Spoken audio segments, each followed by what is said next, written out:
In today's video, I am going to be talking to you about if you can run basketball plays with younger players and teams, for example, 6-year-olds to 9-year-olds. Now, this is a very touchy subject because there's a lot of coaches who will say, well, just run drills that will teach off-ball movement. But in reality, if you're teaching off-ball movement, you're teaching some kind of play.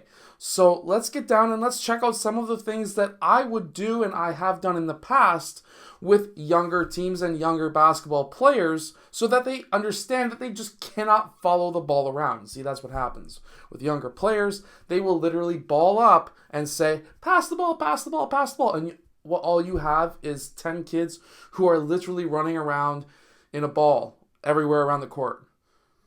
Turnover after turnover after turnover because they just can't pass the ball to another person because there's 16 million other people around them. So let's get down, let's check out what I would do. I would start with one of two offenses. Either a 5-out or I would start with something like a 4-out offense. Either high post, low post, don't care, don't matter. And then there's also a third option that you could do as well that I have done in the past. But if you are really serious about coaching and you're coaching a lot of younger players, make sure to go check out my complete guide to coaching youth basketball that is down in the description below. The third option that I would show is that there are 5 spots on the perimeter that we want to be at or we can be at. And then there are 4 other positions inside of the perimeter that we can be at. So basically what I would do if I was coaching a young team again is I would put out pylons or hula hoops or something. And with these spots, I would explain to each player that there can only be one player at each spot at a time. So for example, if we have 4 and 5 at the same spot, we've made a mistake. If we have 5 players on the perimeter, if you're playing 5-out, you're all set. If you, for example, pass to player 5 and you make a cut,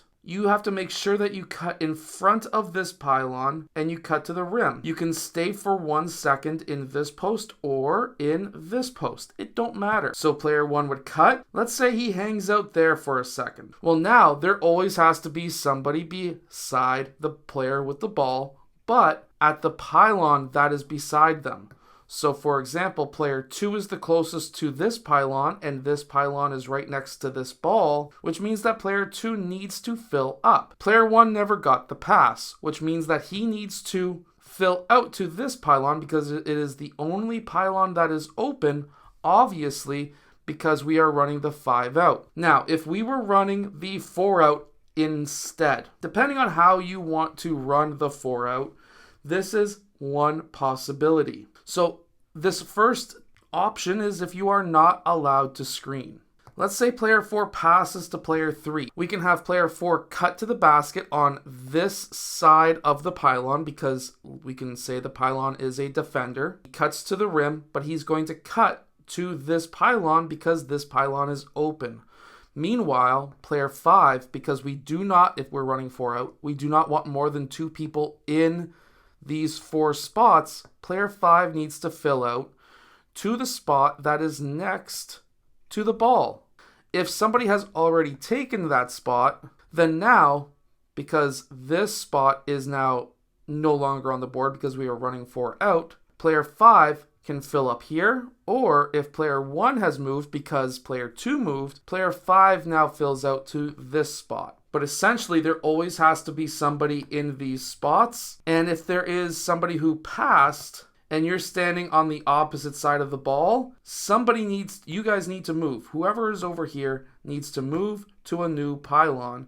And it has to be a pylon that is outside of the perimeter. Or, once they understand the simple concepts of moving, now you can add in, hey, if player 2 passes to player 3, player 2 is cutting. Now player 4 needs to get out of the way, which means that he needs to lift on the opposite side of these pylons as player 2 is cutting. So now player 4 is lifting, player 2 is cutting, and because player 4 is close, he could fill this spot. And because we've made the rule that these guys have to move, we could have player 1 cut to this pylon, show himself to the ball. That allows player 5 to lift, and that allows player 2 to then fill out that fourth spot out on the perimeter. Player 3 passes the ball to player 4. Now player 3 cuts, but because player 1 is up here, if he fills out here to this side, that gets rid of that passing lane, which means that you have to tell your teammates, your players,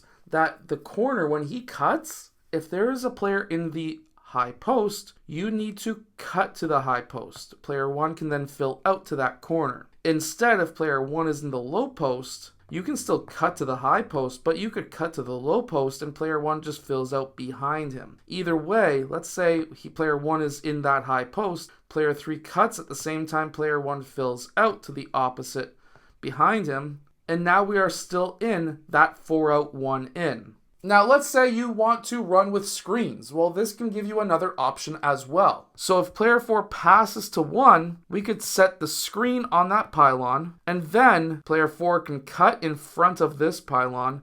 He can then go down to the bottom pylon, and then player 3 is now here. When this happens, we could have player 2 cut across, and when he cuts across, player 5 needs to move because they are off ball. And now we've basically formed an overload. Now, we obviously can't have 2 players in the key, and we have to explain that, so one of these players has to get out of the key. How we can do that is by simply down screening on player 4, passing this ball up because we do not want the ball to be in the same location for more than a few seconds. Player 4 can then pop out, and when player 4 is popping out, we can make that pass. Player 4 can then dribble to that pylon.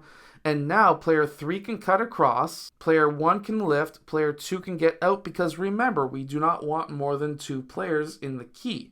We only want 1 player in the key. So now you can filter these players through and everyone is moving. I find by laying out pylons with younger players to say these are the spots that you can be in and here's the rules. We want a person at one of these pylons at all times, and we only want 1 person in this set of pylons at the same time. Now, this is going to teach them off-ball movement, but it's also going to be able to teach them how to cut, how to fill out when somebody is cutting, which are very important skills to be able to have. I hope that this video has helped you. Make sure to go check out my complete guide to coaching youth basketball that is down in the description below, and I'll see you guys again in my next video.